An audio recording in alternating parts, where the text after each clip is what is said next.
Hello guys, welcome to my another new blog.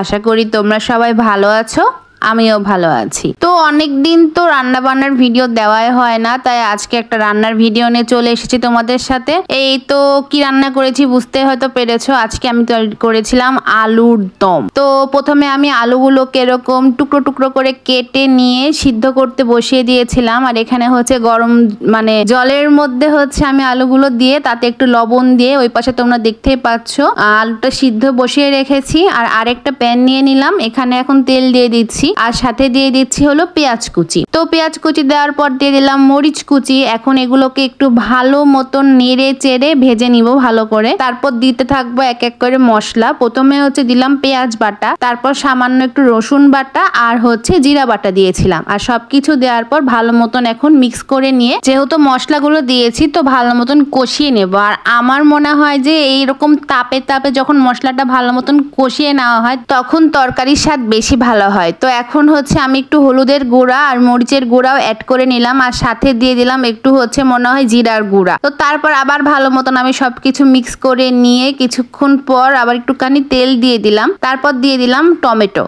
তো তারপর হচ্ছে সবগুলো জিনিস ভালো মতো নেড়ে চেড়ে একবারে অনেকক্ষণ ধরে কষিয়েছি। আর এর মধ্যে আমার আলুগুলোও হয়তো বা সিদ্ধ হয়ে গেছে, যে এখানে তোমরা দেখতে পাচ্ছ মোটামুটি সিদ্ধ হয়ে এসেছে। এখন আমি হচ্ছে এই সিদ্ধ আলুগুলোকে যে কষানো মশলাগুলো আছে তার মধ্যে দিয়ে দিব। সেই দিন আলুর দমের সাথে খাওয়ার জন্য আমি লুচি বানিয়েছিলাম, সুজিও বানিয়েছিলাম, বাট সবগুলো রেসিপি একবারে দিতে গেলে ভিডিওটা অনেক বেশি লং হয়ে যাচ্ছিল জন্য আমি লুচি আর সুজির রেসিপিটা পরের ভিডিওতে দিয়ে দেব। আজকে তোমরা আলুর দমের রেসিপিটাই দেখো। তো তোমরা দেখলে যে হচ্ছে আমি সিদ্ধ আলুগুলোকে কষানো মশলার মধ্যে দিয়ে দিলাম। এখন সবগুলো মানে আলু আর মশলাগুলো একবারে সবকিছু ভালো মতন মিক্স করে নিচ্ছি। একটু ভাজা ভাজা করে নেওয়ার পর আমি হচ্ছে একটু ঢেকে দিয়ে কিছুক্ষণ রেখে দেব জিনিসটা।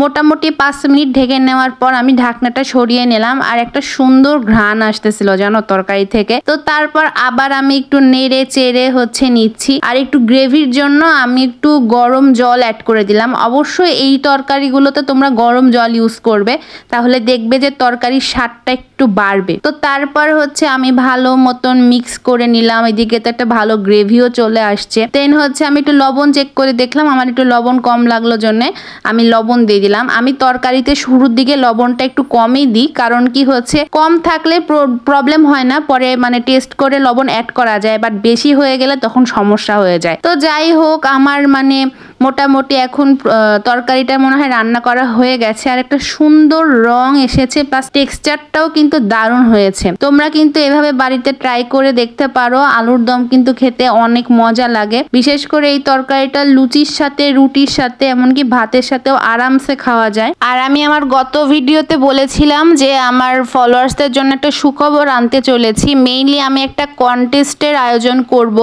যেহেতু তোমরা জানোই যে আমার পেজে অলরেডি 9,900 প্লাস মেম্বার হয়ে গেছে, আর কিছুদিনের মধ্যে 10,000 ফলোয়ার্স কমপ্লিট হয়ে যাবে। তো একজন লাকি উইনারকে আমি নিব যে আমার টপ ফ্যান থাকবে, এবং তার জন্য থাকবে একটা দারুণ দারুণ দারুণ মানে পুরস্কার। তো আমি খুব জলদি এটা নিয়ে একটা ডিটেলস ভিডিও আপলোড করব। তোমাদের ওই কন্টেস্টে পার্টিসিপেট করতে হবে, আর হচ্ছে যে কোনো একজন যে বিজেতা তাকে আমি যে পুরস্কারটা দিব ওটা ওই ডিটেলস ভিডিওতেই থাকবে। আজকের রেসিপিটা তোমাদের কেমন লাগলো অবশ্যই কমেন্টে জানিও। আর এভাবে যদি আলুর দম ট্রাই করো অবশ্যই কমেন্টে জানিও। তোমরা চাইলে তোমাদের রান্না করা আলুর দমের ছবিও কমেন্টে পোস্ট করতে পারো, আমি সেটা দিয়ে হচ্ছে সকলকে দেখাবো।